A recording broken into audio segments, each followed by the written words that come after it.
Ito ang Broad Stream Cast Communicators, ang naiiba at kakaibang plataporma sa digital broadcast. Mula Luzon, Visayas, Mindanao hanggang sa iba't ibang dako ng mundo. Broad Stream Cast Communicators, ang sandigan ng sambayanan mula sa walang labis at walang kulang na pagbabalita, paglilingkod, maglalahad ng mga mapagbuong komentaryo at usaping pambayan para sa kapakanan ng karamihan. Broad Stream Cast Communicators, tuwirang maglilingkod ngayon hanggang sa susunod na henerasyon.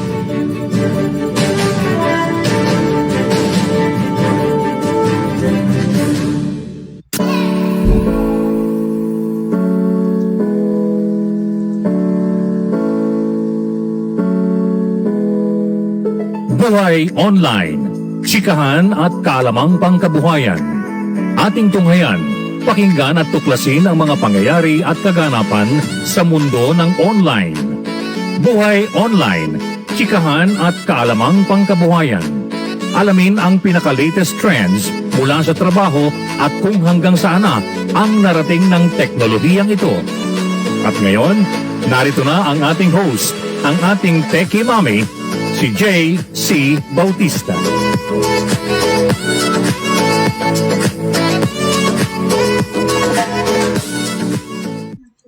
Hello. Good morning, everyone.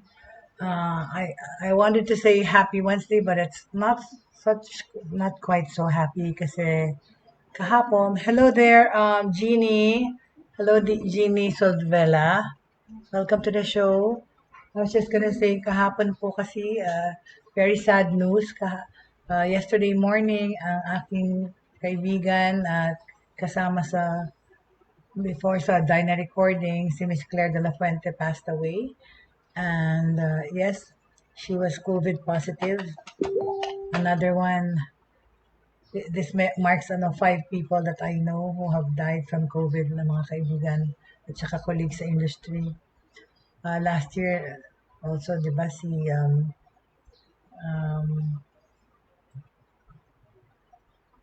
Joey Bautista died sa Mulato also. And he was one of the first COVID patients that passed away, and so together with si Dr. Sally Gatchalian, who is a good family friend. But anyway, this really just keeps making these things closer and closer to home. Diba? Doon sa mga tao na hindi pa ito masyadong iniisip na ganito kagrabe or serious ang situation until it happens to someone you know, or until it happens to kamag-anak nyo, I guess doon nyo lang iisip talaga kung gaano ka-serious tong situation natin with the COVID. But, so condolences to the family of Claire de la Fuente and to the Guzmans, to her children sa Nagibo. Anyway, also on a happy note naman, happy birthday to Tita Zenny Velasco and to Russell Tomas, my kasama rin sa trabaho and business online. Happy birthday to you, and to Charish Turjan, happy birthday. So today is the last day we're broadcasting for this week kasi nga whole on this Lenten season, no? Wala po tayong broadcast bukas tsaka sa Good Friday. But today we're wrapping up our topic on how to start an online business or how to put your businesses online. We gave you some tips on how to start, tsaka we gave you the reasons why kailangan natin ilagay ang ating negosyo online, especially ngayon sa pandemic na ito now when we are lalong requested or actually mandated to stay home and just go out of the house for necessary things. Pero syempre, yung mga nagtatrabaho, kailangan pa rin talagang maging mobile at mag-ingat. So, okay, let's just go have an overview, on the reasons why, okay, kung bakit kailangan yung dalhin yung negosyo nyo on the web or sa internet. Why do you need to be online? Okay, why?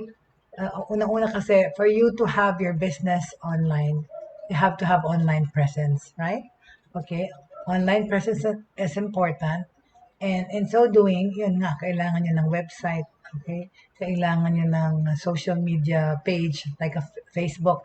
Doon sa, like I said kahapon, doon sa hindi mga maka-afford na magpagawa ng website, gawin nyo ng sarili nyo kasi may mga free naman na website maker apps or software dyan available to download, no? Kagaya ng Wix.com, pwede nyo gawin yung sarili nyong website. Maganda na rin yung kanilang mga template. So, ano yung reasons why you should put your business on the web or why you should go online? Okay, a little bit of an overview. Alenda, pasadahan natin ulit, right? Unang-una nga is to create an online presence because what? You know, truth be told, diba, most people now spend most of their time, if not a lot of their time, on the net, on the internet.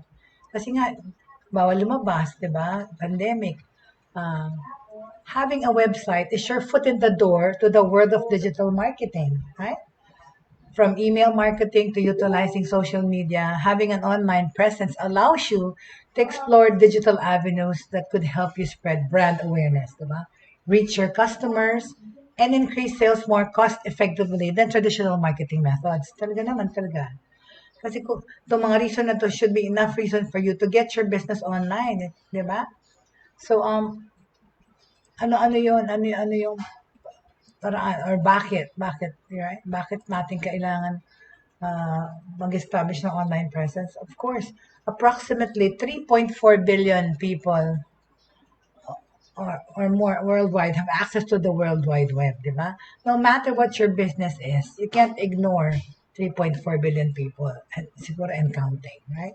To be a part of that community tapos and to show that you are interested in serving them, di ba?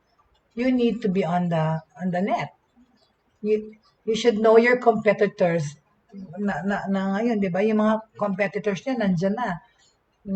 Marami nang nauna sa'yo. So, you know your competitors will be online. Kung hindi ikaw, di ba? Yung mga dati mong mga competitors mo na may traditional businesses, nag-online na din sila, right? Kasi kailangan na natin ngayon talaga lahat sumali sa bandwagon na ito of being online or putting our businesses online. Ano pang reason kung bakit tayo kailangan nasa net? It's the networking, right? Our network will be more expansive, di ba? Hindi lang tayo confined sa mga nag-walk-in o nag-avail ng ating services or bumibili ng ating mga tinda. Because ngayon, ang ating target market is the world, right? Kasi international na to eh.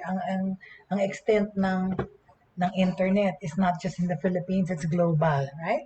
A lot of what passes for business is simply nothing more than making connections with other people, diba? Networking is really, really important. And yan, social media networking, ngayon, social media marketing is very, very vital and important sa negosyo. Ginagamit natin yung personal nating mga accounts sa Facebook, Instagram, or even yung mga sa Viber, sa WhatsApp. Now, every platform that we can use na nasa internet, it could be utilized for business, right? Every smart business person knows it's not what you know, it's who you know. Ganun pa rin naman eh. Ganun, di ba sa totoong buhay ganun? Ganun rin online, right? Passing out your business card is part of every good meeting, di ba? Nung araw. And every business person can tell more than one story about how a chance meeting turned into a big deal. Yun talaga eh, di ba? In the old days or nung araw, of course, pasa-pasa tayo ng business card when we meet people. Eh ngayon, hindi na nga uso yung business card eh. Kasi minsan pipicture mo na lang din yung tao, tapos nalagay mo yung number doon sa contacts. Or yun na nga, virtual. Lahat virtual na, right? So, yung pag-networking talaga, mas lalawak yung extent ng network mo if you are online, right? So what if you could pass out your business card to thousands, maybe millions of potential clients and partners, right? Hindi yun na physically passing out. This could be done virtually. Saying this is what I do. And if you are ever in need of my services, diba? This is how you can reach me. You can do this. How can you tell the people that you may be accessible 24 hours a day inexpensively and simply? How? Through the internet, di ba? Kasi nga, um, flexible lang hours, flexible lang, di ba? It's a good thing for consumers to know na pwede natin maasahan na 24 hours na pwede tayong umorder na kahit na walang physical na taong sasagot dun sa order mo, merong robot or autobot o na magsasave ng message mo, pwede ka mag-iwan ng message and for sure, pakita niya na merong sasagot dyan or makukuha yung reservation for kunyari sa restaurant mo, or yung order mo makukuha online, right? 'Di ba? That's so convenient and it's so very accessible for matutuwa yung mga saservisyan mo. That's why nga, like I said yesterday, you have to know your market, no? Unang-una. When you set up a business, diba? Check nyo unang-una kung ano yung market na gusto nyo i-target, right? Tapos ano pang reason why you should be on the net is to make business information available, right? What is business information? What is basic business information? Think of the yellow pages, kunyari, o yung PLDT classified, yung books, yung directory, or yung classified ads. What are your hours, di ba? What do you do? How can someone contact you? Anong paraan ng pagbabayad ang tinatanggap nyo, right? So, where are you located? Now think of the World Wide Web as a yellow pages or as a directory. And where you have instant communication, di ba? Real time to eh. Kaagad ang results or effect. What is today's special? Kunyari kung pagkain mo. Di ba? Nowadays, kung for example, lalo na ngayon, ECQ tayo sa Metro Manila, dyan sa Metro Manila, nandito na ako sa Pampanga ngayon, where we are in MGCQ. Bawal na kumain sa restaurants, right? So, again, if you're on the net, if your business is on the net, you can still tell people what is the special for today sa restaurant nyo. Kasi nga, pwede na lang orderin tsaka deliver, di ba? Today's interest rate, di ba? Malalaman mo rin kung money changer ka, money whatever, pwede rin kayo mag-transact online, right?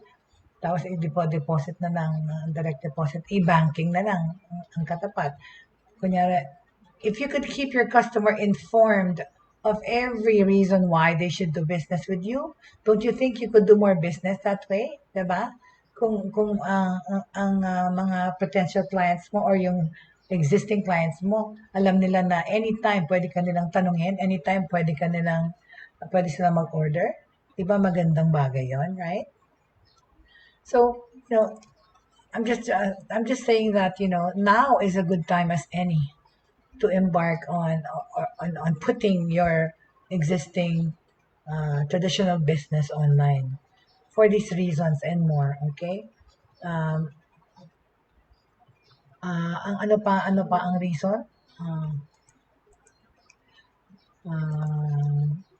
Syempre, like number 3 yun, making business information available. Sunod is to serve your customers better, diba? Making business information available is one of the more important ways to serve your customers, right? If you look at serving your customer, you'll find even more ways to use the internet. How about making forms available to pre-qualify, kunyari, for loans, di ba? Or have your staff do a search for that classic, hinahanap mo na scooter para sa anak mo. Tapos, you can just do this by helping them search, diba? Without trying or tying up your staff on the phone to take down the information. Kasi nga, instead of, in lieu of the physical calls para sa umorder or pumunta sa tindahan, they simply just have to click or type on the page what they need, right? Diba? Allow your customer to punch in sizes and check it against a database. Diba? Kunyari, bibili sila ng damit or ng mga bags or ng mga sapatos. Diba? Maganda yan pag may website ka or meron kang place to place their orders or interactive yung website mo, you can allow your customer nga to put the sizes that they want, check it against a database that tells him if a color or a jacket is available. Diba? Diba maganda? All this can be done, syempre, online. in lieu of a physical store, right? Ano pang reason kung bakit kailangan nating dali ng negosyo natin online? Is to heighten the interest of the public, di ba? Kasi 'di ba, pwede ka mag-announce na, pwede mong i-reinvent yung sarili mo, yung negosyo by you can make a viral video of your food or your product or your company, right? And then put it out there on the web for people to see so that it can arouse their interest.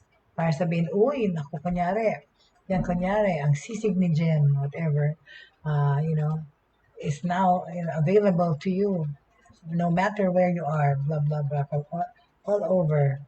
See, the authentic Kapampangan sisig ni Jen is basta, yan, dyan dumarating yung kagaya na sinabi ko kahapon, you have to have good copy, you have to have good marketing materials to do online to heighten the public interest, to attract them to your product, right?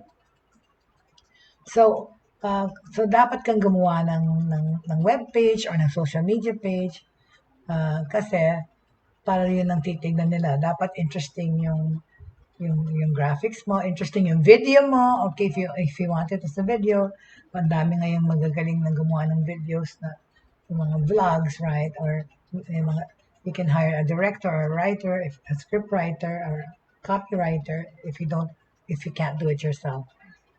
With a web page, anybody anywhere who can access the web and find your website is a potential customer, di ba? Lahat ng nakakapunta sa internet, customer mo. Okay? Ano pa? Ano pa ang reason? Because ang internet nga, di ba, real time na rin, lalo na yung mga videos pag meron kayong kausap ng real time. When you want to release time-sensitive materials, di ba? What if your materials need to be released, kunyari, no earlier than midnight? Kunyari, the quarterly earnings, kunyari, statement, the grand prize winner ng isang contest, o kaya yung kailangan ng press kit for the much anticipated meron kang indie film online na papalabasin, gusto mong i-press release, diba? Or yung bukas ng bagong negosyo, gusto mong i-press release. Well, you sent out the materials to the press with a do not release before such and such time statement, kunyari, and hope for the best. Now, the information can be made available at midnight at any time you specify. Kasi nga, pwede mong email sa kanila beforehand, pwede mong and then put a message there not to open till a certain time para i-release nila yung press release, right? Nowadays talaga, press cons can be all virtual, diba? As in launches of products can be virtual kasi wala tayong choice. Everything's virtual nowadays, right? Pati events. With all related materials such as photographs, yung mga bios nyo, pwede nyo actually yun padala in advance, right?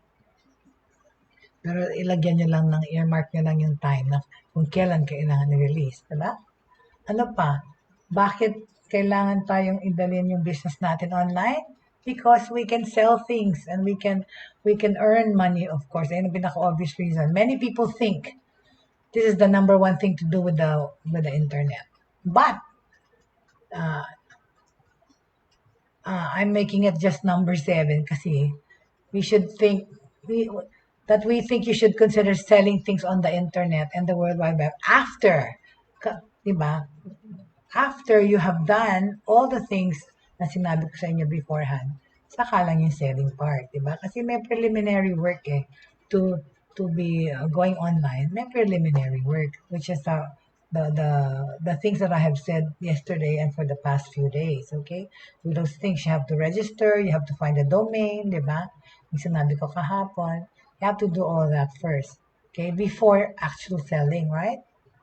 After you have done all the things that I've said, and maybe even after doing a few more things, the best way to put it, you have to do all those things first before you start selling, di ba?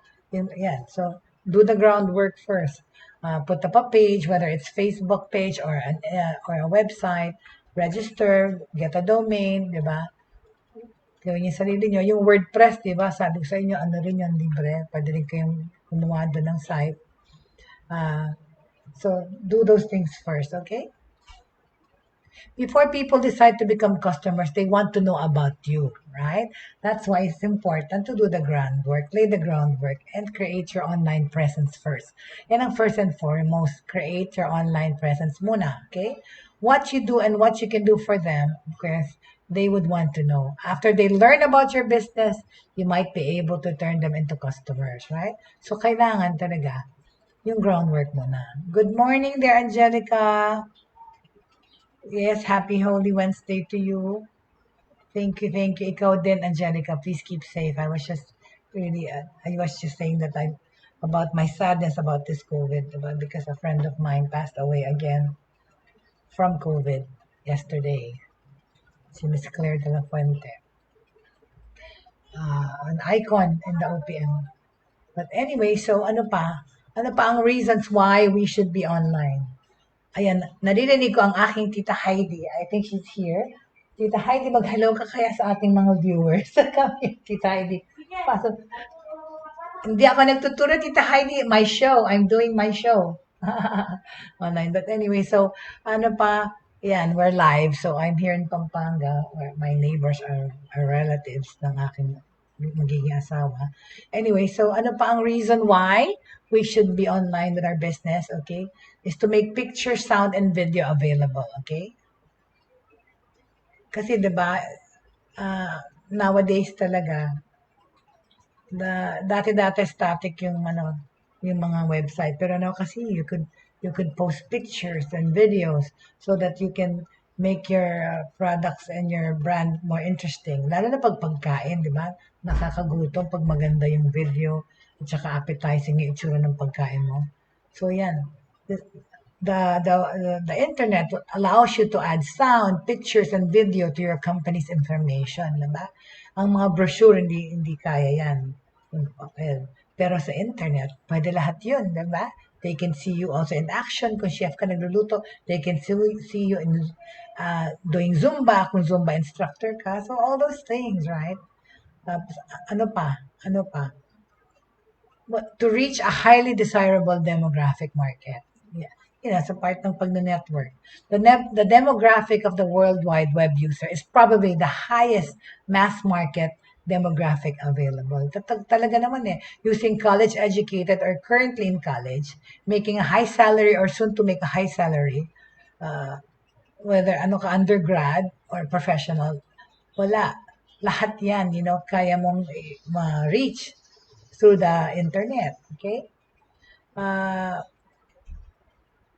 Kasi nga, yung market share mo malawak at the same time, 'di ba? A, B, C, D, kaya mong ma-reach through the internet. That's why nga diverse ang iyong market. The demographic market is parang endless yung possibilities mo magbenta to who. Pero yun na nga, yung product mo depends on the market that you want to target. Like I said the other day, know your market. Alamin mo kung sino yung kailangan mo i-target na pagbentahan, right? Siyempre, malalaman mo rin, aaralin mo rin yung behavior ng mga yon. Yun nga, stalker mode ka nga, stalk mo yung mga Facebook page nila or kanilang Instagram, see their buying habits or their behavior so that you can cater to them, right? Like we said yesterday, we have to fill a need. Find the need that you want to fill in. And that's your market, right? The demographic talaga market will remain high for many more years to come. So there's really, really a vast market to conquer. There's enough for everyone, as I say. Kaya na nga, una-unahan lang yan kung sino ang nandyan, ang presence online para makita ka ng mundo, right? O ng mga tao na potential customers mo pa rin. Ano pa, bakit ka kailangan maging on the net? So that you can answer FAQs or frequently asked questions, 'di ba? Kasi nga automatic yung pagsasagot. Pwede mo sila accessible ka sa kanila yung information, madali nilang makuha.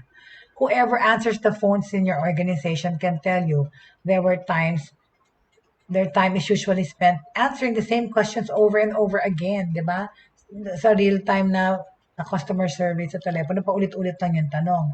Pero pag online ka, these are the questions customers, alam mo na that these are the questions customers and potential customers want to know, yun na nga, meron ng mga chatbot, meron ng mga software na, yun, yung para bang, what do you call this? Predict mo na kasi yung questions na tatanungin nila eh.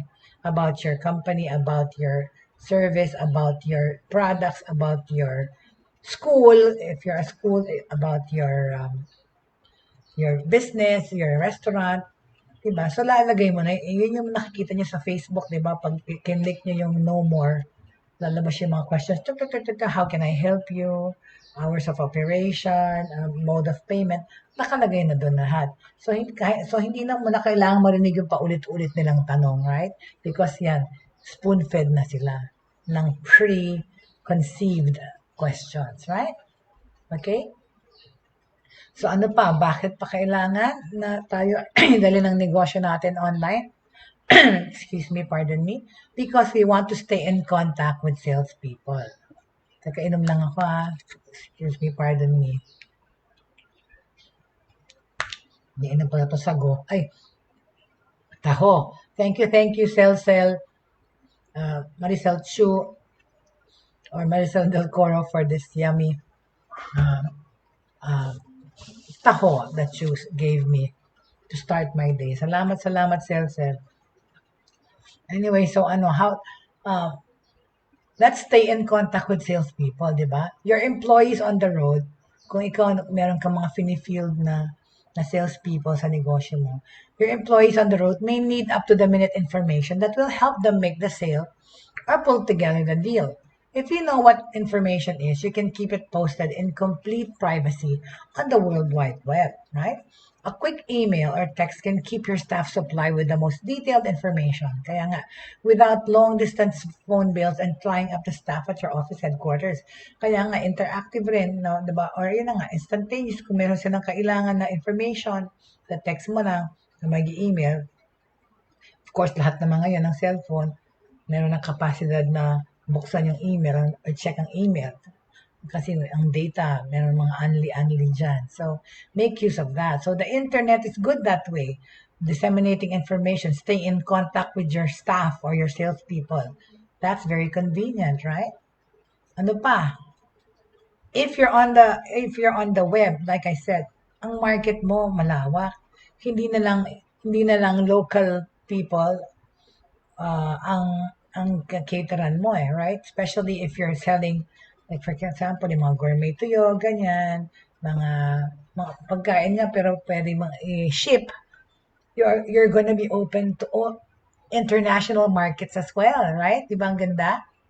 You may not be able to make sense out of the mail, phone, and regulation systems in all of your potential international markets, but with a website, you can open up a dialogue with international markets as easily as with the tindahan dyan sa kanto naka-deal mo o yung tindahan ng bigas, no? As a matter of fact, before you go into the web, you should decide how you want to handle the international business part. You should decide if your company or your products and services ay pwede mo ring i-market abroad, na? So, like I said, you should decide how you want to handle the international market that will come your way because your postings are certain to bring international opportunities. Kasi nga ang nakakakita ng post mo ay hindi lang yung kapitbahay mo, hindi lang yung ka-Facebook mo. The whole world will be able to see it, lalo na if you invest in boosting your ads, right? Whether it is a part of your plan or not, makikita ka rin ng mga international na tao, right? Another added benefit, kunyari, if your company has office overseas, they can access the home office information 24 hours a day, di ba? Convenience again, right? So, how will you create a 24-hour service? Okay, ayan ang tanong. Paano? How will you create a 24-hour service?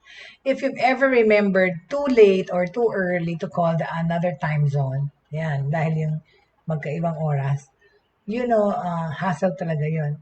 We're not all on the same schedule, right? Because businesses worldwide, but your office hours aren't, di ba? Yun nga, ang oras mo baliktad. Trying to reach Asia or Europe is even more frustrating. Pero, pag meron kang web pages ang web pages mo will serve the client, customer, and partner mo 24 hours a day, 7 days a week, like I said, 365 days. Hello there. Good morning, Tita Agnes. Good morning, Tita Agnes Lakap. Good morning then to Tita Pri Maniago and to the Maniago family if they're watching. Also to the Lakap family if they're watching. And everybody that's watching me pero I can't see the names. Maraming salamat sa inyong pagtangkilik. So, ano pa rin tayo sa subject ng bakit natin kailangan dalhin online ang ating negosyo, right? Yun na nga, we can be available and accessible 24 hours a day, 7 days a week, 365 days in a year. Because kahit natulog tayo, dahil baliktad yung oras sa America or sa Europe, ay 6 hours behind us. America, daylight savings time now, 13 hours or 12. Pero yun, pwede pa rin sila magtanong. Pwede pa rin nilang i-punch in yung orders nila dun sa website mo, right? So, walang mawawala. No love lost, ika nga, right? So, what else is the reason why I'm trying to tell you that you should put your business online? Bring your traditional business online. Okay? It's to make changing information available quickly. Sometimes kasi, information changes before it gets off the press. Now you have a pile of expensive, worthless paper. Electronic publishing changes with your needs. No paper, no ink, no printer's bill. You can even attach your web page to a database that customizes that page's output and allows you to change it as many times in a day as you need. No printed material, di ba? Paperless na paperless na tayo. So, changing information ay mas madali kung ang business mo ay online na, right? Ano pa? Bakit pa? Ano pang reason? One other reason is to allow feedback from customers, right? Diba? Pag nagpapas ka ng brochure, the catalog, the booklet, wala pa rin. Kahit na ginandahan mo na yung deck mo, ginandahan mo na yung brochure mo, wala ka pa rin response sa pag nag-iwanan mo nung nag-present ka. Diba? It doesn't seem to be working, right? No sales, no calls, no leads have been generated doon sa iniwan mong brochure that cost an arm and a leg. Diba? Hindi murang magpa-print ng kunyari, trifold na brochure lang na 6 colors. Mahal talaga na yun. And of course, pag konti lang in order mo, mas mahal. Pero, and of course, the printing and all that. So, bakit kahit ang ganda-ganda na ng brochure na iniwan mo, wala pa ring response? What went wrong? Wrong color? Wrong price? Wrong market? Keep testing the marketing books and you'll eventually find out what went wrong. Ano yun? That's great for the big boys with deep pockets, di ba? Yung mga kumpanya na willing to risk na walang leads na na-generate yung napakamahal nilang brochure na ginawa. But who's paying the bills, di ba? You are, and you don't have the time nor the money to wait for the answer. With a web page, with a website, you can ask for feedback instantaneously, right? Pwede lahat siya mag-ano ka ng question and get it instantaneously with no extra cost. An instant email response can be built into web pages and can get the answer that you want while it's fresh in your customers' minds. Kaya nga yung mga website, diba, yung mga o yung ngayon sa Facebook na nag-include sa Messenger, nakaano na yun, yung mga questions doon ay preconceived.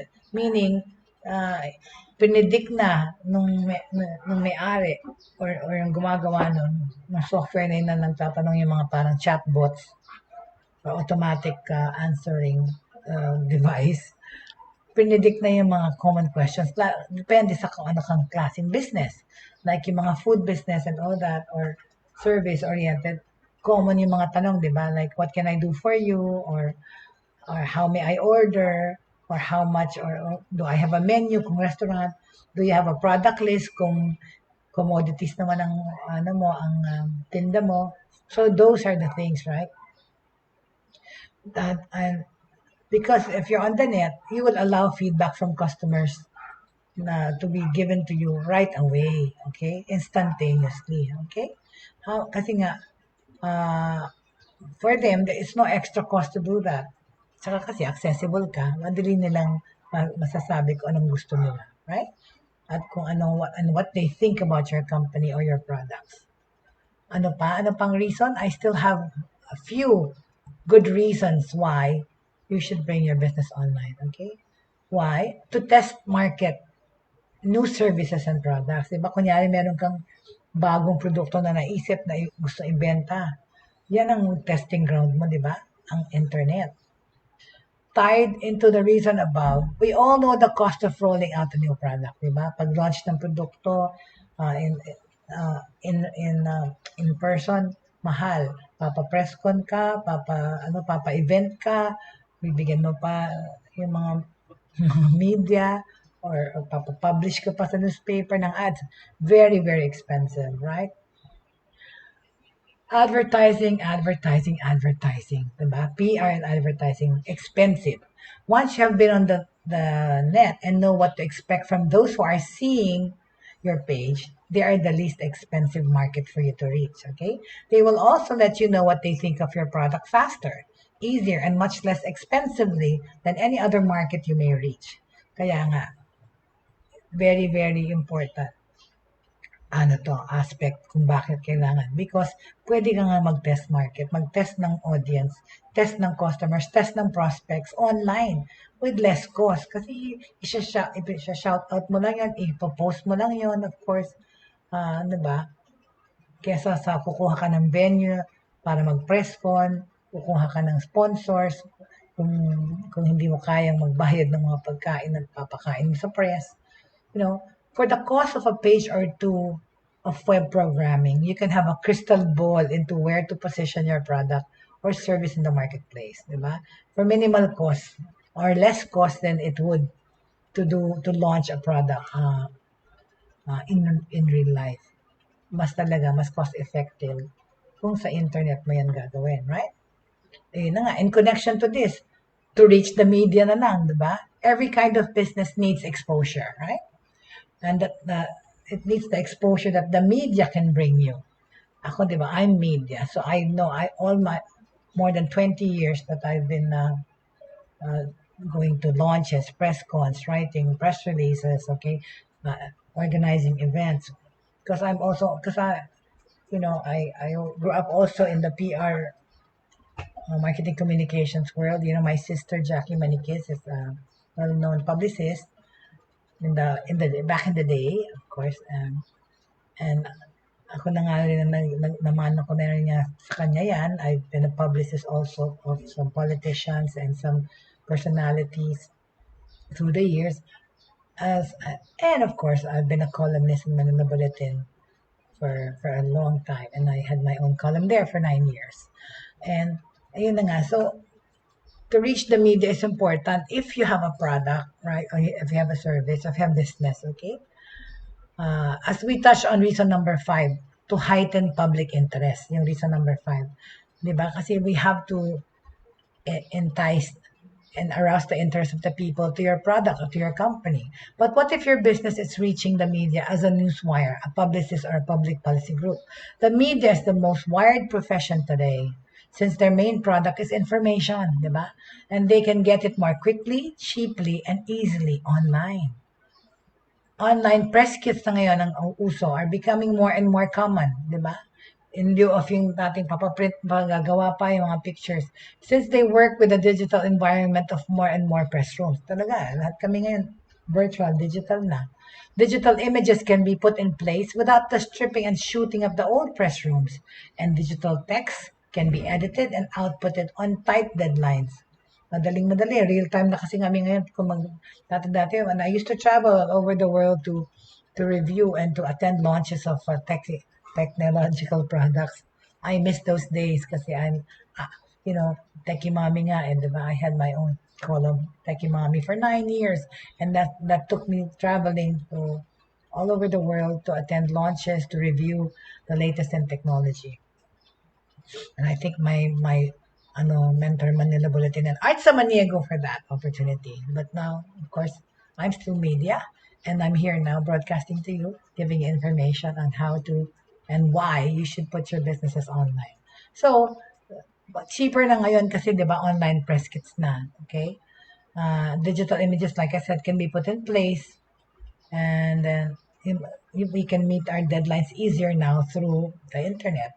All the things can be made available on a web page, right? If you had a web page or a website where people can just post and see the information about you, bakit hindi, right? Pati yung media, pwede na silang kumuha doon ng mga pictures, pwede na silang kumuha doon ng information about you, na susulatin nila, right?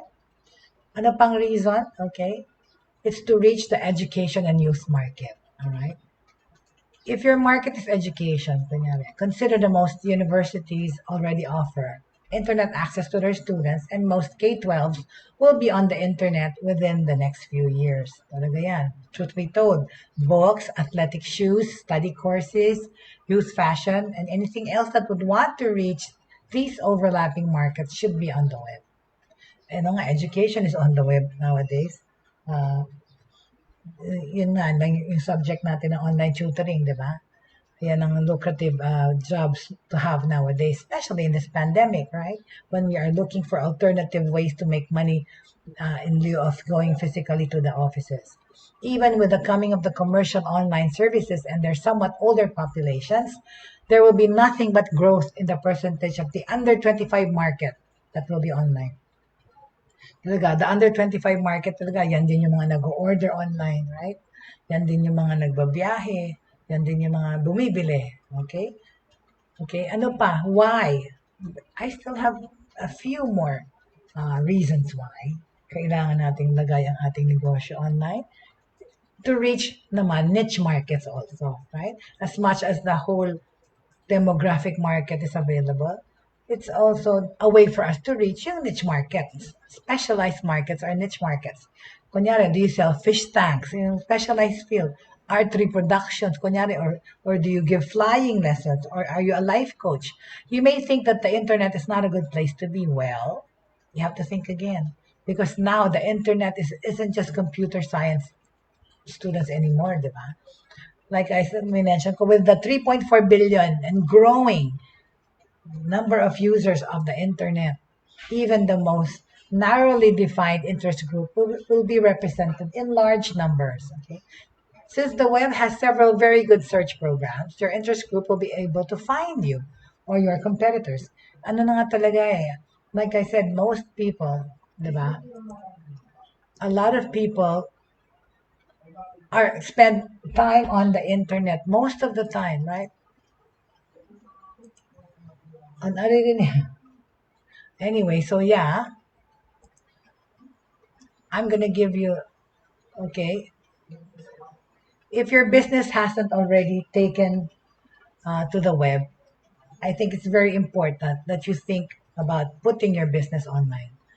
Not only does having a successful website help you reach more customers, but it also allows you to sell your products and services online nga, okay?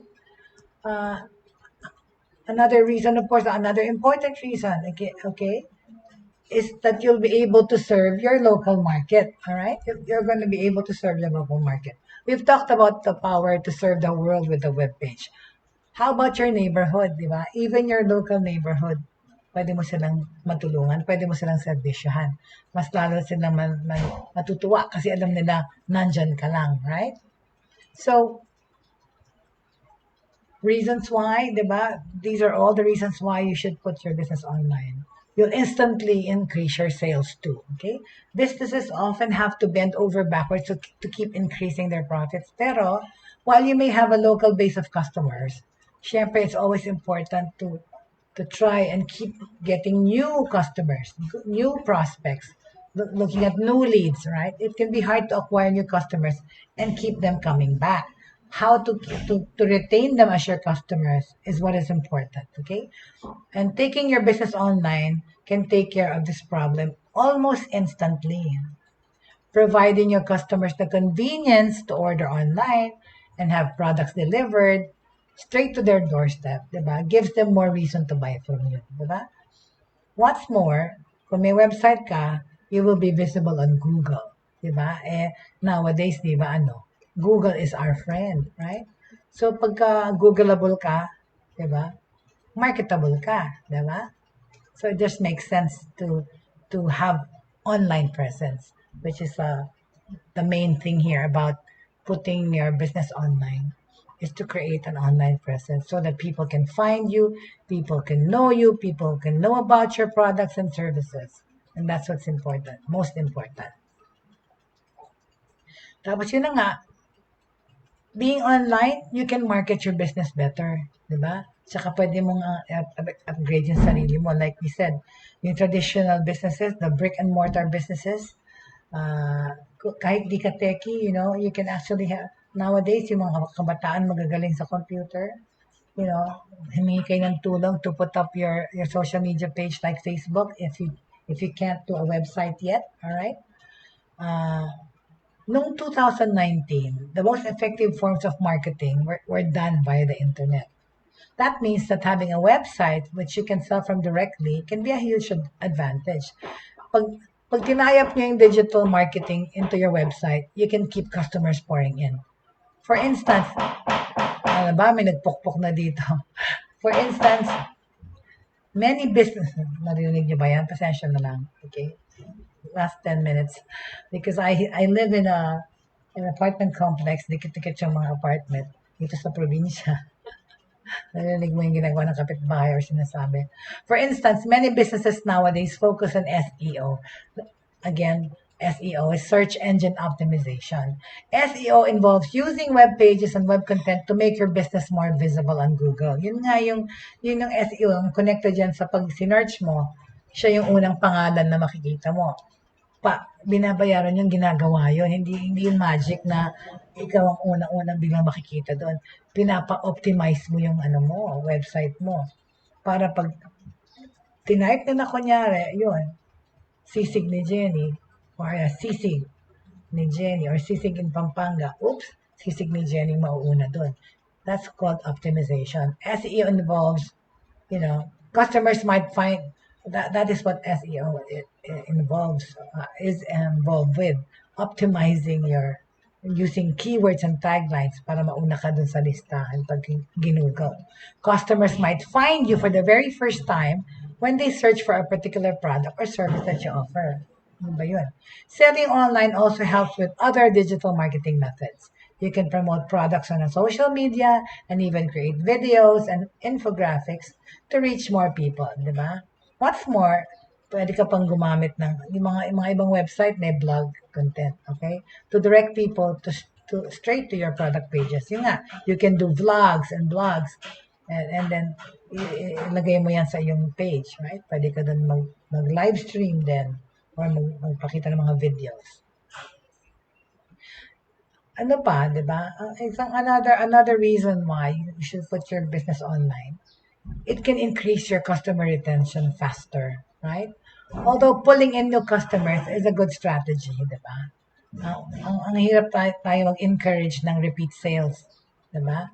So this is a good way to be able to do that, by, yun na nga, kung nasa meron kang social media page, what's important is current palagi ang mga news mo. You have to be updated all the time to inform people about mga sales or mga latest products or yung offer, kunyari, ano yung special mo for the day or mayroon kang ginawang special dish for this week. So it's important for you to be informative to your potential clients and existing customers. Customer retention is increased if you're on the net, okay? Selling online kasi boosts customers' retention in various ways, okay? For one, di ba? Yung mga customers mo who become interested sa negosyo niya can look at your product line, can browse through your menu kung restaurant ka, can look at your catalog there online or service range na ino-offer mo. Pwede lang makita agad yun online. Hindi na sila kailangan tumawag sa telepono para tanungin pa like in the old days, right? Offer them a way to view everything you have to offer. Yun na nga yun. Itong website na to or social media page should be able to provide that na in one pass or makikita nila yung kailangan nila or makikita nila yung servisyo na binibigay mo or yung products na binibenta nyo. Tapos, at syempre, kasama niyan is magandang videos, magandang copy, magandang wording, di ba? To entice the customer. Magandang pictures, magandang videos, high quality, or good content is what's important, right? And para lalo silang ma-entice, lalo silang maengganyo to get your service or to buy your products, right? So anyway, does anybody have any questions? Well, please feel free to field your questions through my messenger or through Broad Stream Cast Communicators. All right? Mag-iwan lang po kayo ng message at we will answer it the best that we can. Okay? So, ano pa? Yun nga. It can save you money. Diba? Believe me, like I said, making more sales helps boost your income, but cutting costs can help increase your profit margins. Cutting costs yan, di ba? Like sinabi ko the other day, yung medyo magbabawas ka ng staff kasi may ibang things na pwede mo na rin gawin on your own. Selling online can actually help you cut down on costs in certain parts of your business to increase your profits even more. Diba? When you can introduce new products to a physical store, you often have to spend extra on storage, display, logistics, salespeople, other parts of the selling process. Yun, mga tao. However, di ba, pag online ka nagbenta, you can instantly save your money in all those areas that I mentioned. So, storage, display, logistics. Kasi some businesses sell certain products exclusively online. So, all they have to deal with is shipping. Di ba? You can even use fulfillment centers or yung mga drop-off centers to help you with the logistics. Some retailers nowadays can even operate exclusively online lang to save money on opening new locations. Di ba? Wala, pop-up stores. Tsaka yun na nga, iba yung nag-ship sa yung goods. So they don't have to deal with expensive maintenance tsaka staffing costs. Mababawasan din yun, right? So ano pa? It helps you beat out your competition. Yan ang totoo. Taking your business online can help you stand out ahead of your competition. Kung hindi pa siya nag-online, unahan mo na, di ba? Dahil ikaw, you have another venue to sell with. You will have another means, another platform to sell your goods and services in. Siya yung iwan mo, unahan mo na yung competition. Any retailer that doesn't allow customers to buy from them online, di ba, will be seen as outdated. Yun talaga, gusto mo bang ikaw kasama ka dun sa pasay, mga na laos or hindi ka up with the times. Simply having a fast and easy to use online store will instantly make people more likely to buy from you instead of your competitors. Gawin mong user-friendly yung website mo, gawin mong interactive, or even yung sa Facebook mo. Basta lang updated ka palagi sa mga chika, lagyan mo ng storya yung mga post mo about your products or mga, kunyari may mga skit. Gawin mong viral yung mga videos mo. Basta gandahan mo yung content and yung copy, right? This will instantly make people more likely to buy from you instead of your competitors. Selling online has its advantages when it comes to convincing customers, okay? You're the best paano mo sasabihin na ikaw yung best or ikaw yung mas mabuting product or ikaw yung mas masarap na pagkain or ikaw yung mas mabuting service, okay? Your website can inform customers about your sales, okay, the quality of your products, and why they should buy from you. You can also show your customer reviews, di ba? Yung mga testimonials, lagay mo dyan ng mga tao, yung mga success rate nyo or yung mga success stories nyo, ilagay nyo sa website nyo for people to look and view and watch and also listen to. So people know they're buying from a reputable brand. Yun na nga, di ba? I said yesterday, build your reputation. And if you already have one in the industry, the thing is to maintain this and let people know about it, right? Any advantage you can get over competing businesses is a plus. Like I said nga, stock mo yung mga competitor mo para tignan mo how you can make it better or how you can be better and give better service than they do, okay? Selling online gives you many advantages. It helps with your marketing, makes you more accessible to customers, okay? And can instantly help you reach a wider market. Like I said, the world, ito na paulit-ulit ako, the world is your oyster. The world is your market. All in all, every business needs to sell online to get ahead of the competition. Dapat lang, na. O ano nga, how your business can sell online? Okay. Nowadays, of course, selling online has become easier than ever, thanks to the wide range of e-commerce platforms available. Iba-iba. It's either nga, when you put your business online or when you want to start and put a business online two ways, right? It's either you do it on your own, okay, or you belong to a platform of an e-commerce platform or pwede mo ibabenta yung produkto mo dyan. Yun nga, yung mga reselling platforms like Lazada, Shopee, or yung mga Metro Deal, or mga international Go e-merchant, yan ang mga one-stop shop for everything you need to bring your business online, okay? Punta kayo sa Go e-merchant. They make it easy to build an online store and accept payments for your goods and services. Yun nga rin yan, mga Lazada, Alibaba, yun. Sipin nyo kung gusto nyo sumali sa ganun because it's expensive to start your own e-commerce page, right? But if you have money to invest in that, then you do it yourself, okay? One of the fastest ways to get started is to use a hosted payment page, okay? This enables you to easily configure your own payment page and begin accepting payments online to build, market, and grow your business. Choose from a wide selection of mga design templates nila. Pwede mo yung i-customize to look and feel that it's your own page, okay? Ano ba yan? Nagpukpok na naman. 5 minutes na lang, may nagpukpok pa. Oh my God. Some online stores have specially designed e-commerce software to sell their goods. So in conclusion, okay, selling online has huge advantages for any business, okay? It makes you look modern, it makes you look up to date and professional, while also helping you reach a much wider market. And ang ano dyan you are going to be targeting a bigger market. You're going to be networking to a bigger expanse. You can even start selling internationally nga, di ba? Because the world is your field. You can be available 24/7. Flexibility of time, flexibility of access, and accessibility.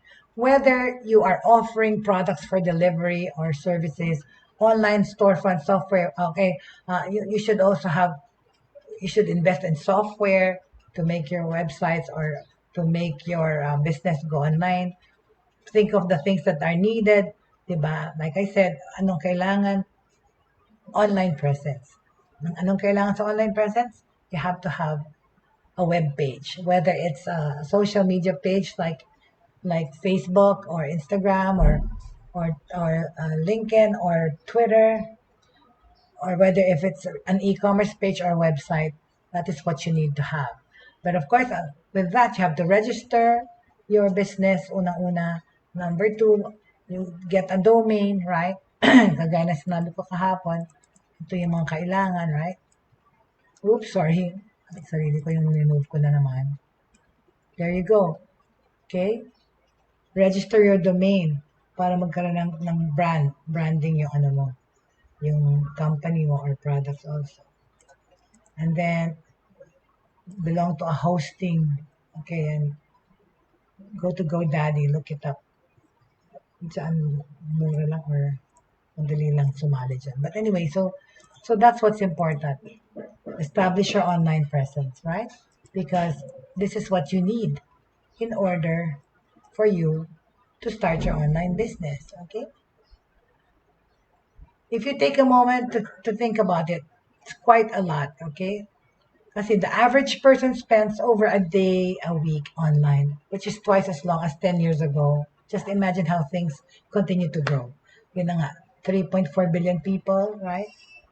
If there's ever a time that you need to put your business online or rethink about your business plan or your business model, it is now and today, especially in this pandemic. So this whole week from Monday, I have started to tell. I was talking about how to start a business online. I gave you the reasons why you should be doing business online. And this is it is vital and it's important for you to act upon it now, di ba? Makakatulong sa inyo to sa negosyo nyo, di ba? Yung mga negosyo ngayon, even yung mga franchises ng food chain, like my sister, her business is Tokyo Tempura, 200 franchises all around the country have closed because of this pandemic. Tinry nilang buksan ulit sa loob ng mall. Kita mababa rin kasi nga yung foot traffic ay less. But then they started to market their products and their food online. They have deliveries, right? Pati yung mga tempura kits. But anyway, so that's how it is. And that's what I think about how to start it. How about going online with your business? Do it, please, because it's going to be really, really productive and feasible for you. So this was me, Jay Bautista, giving you some tips and information and why you should start an online business or why you should put your traditional businesses online. Thank you very much for joining me today. And again, condolences to the family of my colleague and friend and kasama sa music world, Claire de la Fuente. Godspeed and rest in peace. And also, please be safe, everyone. And happy birthday, Charisse Chudian, Russell Tomas, and Tita Zenny Velasco. Thank you. And we won't be broadcasting tomorrow and Good Friday. And let's be prayerful this weekend and think about being safe and keep the faith, hope, and love. Thank you so much. Have a nice day, everyone.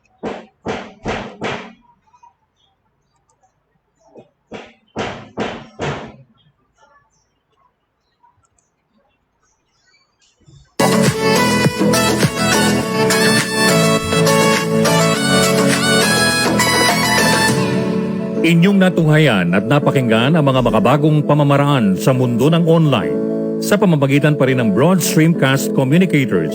Hanggang sa muli, maraming salamat po.